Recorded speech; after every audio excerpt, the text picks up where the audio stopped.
সে আপন দুই ভাই মারামারি লাগছে, আপনি দেখলে কি করেন? অনেকে মজা নেয়, অনেকে কি করে?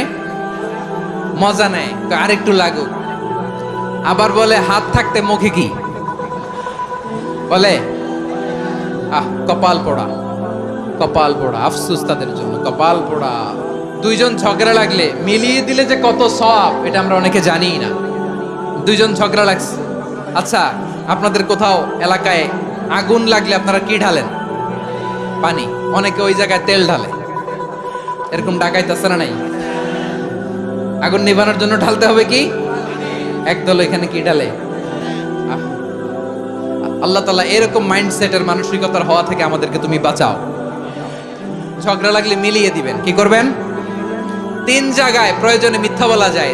কয় জায়গায় মিথ্যা বলতে? তাওরিয়া, মানে কথা একটু ঘুরিয়ে বলবেন। 1 নাম্বার, আপনার ওয়াইফকে খুশি করার জন্য। সে একটু এরকম না বলে একটু কৌশল করে বললে খুশি হবে, ওটা বলা যায়। 2 নাম্বার, জীবন মরণের ব্যাপার, জান বাঁচানোর জন্য একটু কৌশল করে ঘুরিয়ে বললেন, এটা জায়েজ। 3 নাম্বার, দুইজন ঝগড়া লাগছে, তাদেরকে মিলিয়ে দেওয়ার জন্য কৌশল করে একটু মিথ্যা বলা, ঘুরিয়ে বলা যায়।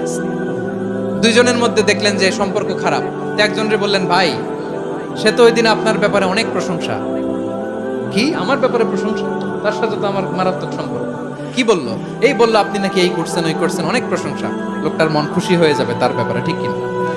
আবার তার সাথে যার ঝগড়া, ওরে যে বলুন, ভাই ওই দিন তো সে আপনার অনেক অ্যাপ্রিসিয়েশন করলো, অনেক। সে তো অবাক, কি বলে কি আমার? এই যে দুইজনের ব্যাপারে দুইজনের একটু ভালো ভালো কথা বলে দিচ্ছেন, একদিন দেখবেন রাস্তা দিয়ে হাঁটার সময় একে অপরকে সালাম দিয়ে ফেলছে, সালাম দিয়ে বুকে জড়ায় ধরছে, আছে না নাই? আবার মিলমিশ হয়ে গেছে। কিন্তু আমাদের স্বভাব হইলো, দুই প্রতিবেশী যদি একসাথে বসে একসাথে হাঁটে, দূর থেকে দেখলে আমাদের জলে, আছে না নাই? ঘটনা কি? এই দুইটার মধ্যে এত মিল কে? এই দুইটার মধ্যে গিরিঙ্গি লাগানো যায় কিভাবে? হ্যাঁ, এই বন্ধুত্ব, ফ্রেন্ডশিপ নষ্ট করা যায় কিভাবে? এরকম মানসিকতা সবার না, আমাদের অনেকের মধ্যে আছে না নাই? আল্লাহর কাছে তওবা করেন, এই মানসিকতার যেন আমরা না হই, আমরা মিলিয়ে দিব।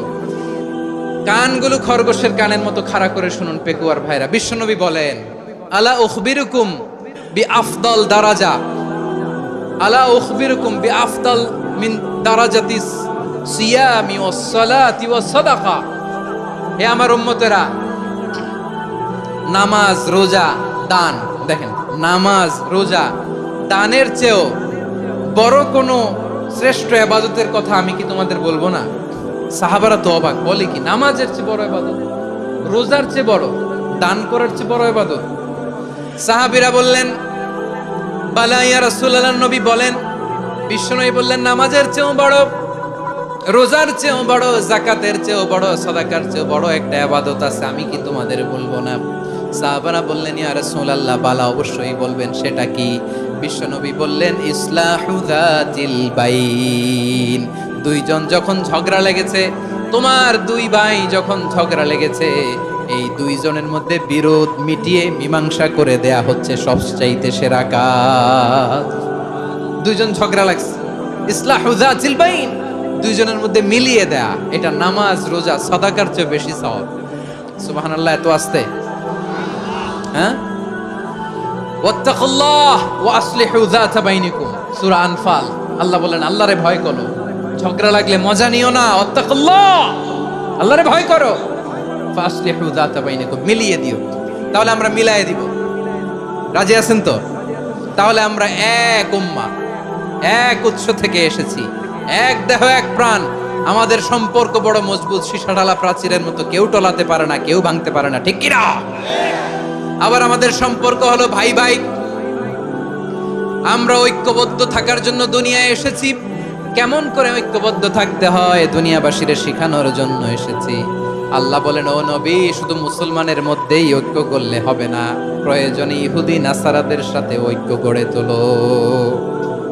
কথা শুনতেছেন? প্রয়োজনে আহলে কিতাবদের সাথে ঐক্যবদ্ধ হওয়ার আদেশ দিয়েছে কে? সবাই বলতে হবে, আওয়াজ করে বলেন। আহলে কিতাব, ইহুদি নাসারাদের সাথেও প্রয়োজনে ঐক্যবদ্ধ হওয়ার ঘোষণা দিয়েছে কে? বিশ্বনবী মক্কা থেকে মদিনায় হিজরত করতে গেছেন, ওখানে ইহুদিদের সাথেও কোয়ালিশন করেছেন। সুবহানাল্লাহ পড়বেন না? বনু কাইনুকা, বনু নাদির, বনু কুরাইজা, এই 3টা দলের সাথে বিশ্বনবী কোয়ালিশন করেছেন একসাথে। কিন্তু তাদের বিশ্বাসঘাতকতার কারণেই তারা বহিষ্কৃত হয়েছে মদিনা থেকে। বিশ্বনবীর এখানে কোনো দোষ নাই, বিশ্বনবী ঐক্যবদ্ধ হতে চেয়েছেন। আল্লাহ তাআলা নবীরে বললেন, নবী তুমি তাদেরকে বলো, ও আহলে কিতাবের ভাইয়েরা, ইহুদি নাসারারা, এসো এসো এসো, আমরা এমন একটা বিশ্বাসের প্রশ্নে একত্রিত হই যে বিশ্বাস তোমাদের নবীরাও প্রচার করেছে, যে বিশ্বাস আমিও প্রচার করি, যে বিশ্বাসের কথা তোমাদের পবিত্র ধর্মগ্রন্থগুলোতে রয়েছে, আবার যে বিশ্বাসের কথা আমার কোরআনের মধ্যেও রয়েছে, আসলে ওই কথায় আমরা একত্রিত হই। সুবহানাল্লাহ। তাহলে ভিন্ন ধর্মী তাদের সাথে যখন আমরা ঐক্য করব, কিসের উপর ঐক্য? একটা কমন ফেইথ, একটা মৌলিক বিশ্বাসের উপর ঐক্য। আল্লাহ তাআলা বলছেন, কুলিয়া আহলাল কিতাবি তাআলাউ ইলা কালিমাতিন সাওয়াইন বাইনানা ওয়া বাইনাকুম আল্লা না'বুদা ইল্লাল্লাহ ওয়া লা নুশরিকা বিহি শাইআ ولا يتخذ بعضنا بعضا أربابا من دون الله فإن تولوا فقولوا اشهدوا بأننا مسلمون পড়েন আল্লাহু আকবার।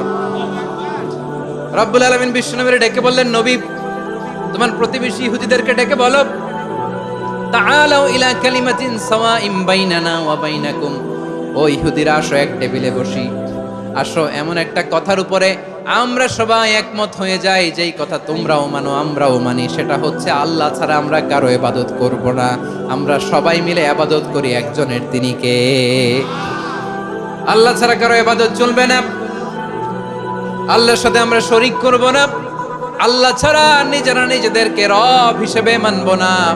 এই তিনটা বিষয়ে যদি একমত হও, চলো আমরা একসাথে বসি, আমরা ঐক্যবদ্ধ হই। পড়েন সুবহানাল্লাহ। তাহলে দেখেন, ঐক্য কি শুধু মুসলমানদের মধ্যে না, প্রয়োজনে অন্য ধর্মের সাথে ঐক্যবদ্ধ হতে হয়। শেষ, আপনাদের ওয়াজ শেষ নাকি? হ্যাঁ, আমরা শেষ করে দেই, অনেক রাত হয়েছে। বসতেছে। যদি পরিস্থিতি কখনো এমনও হয়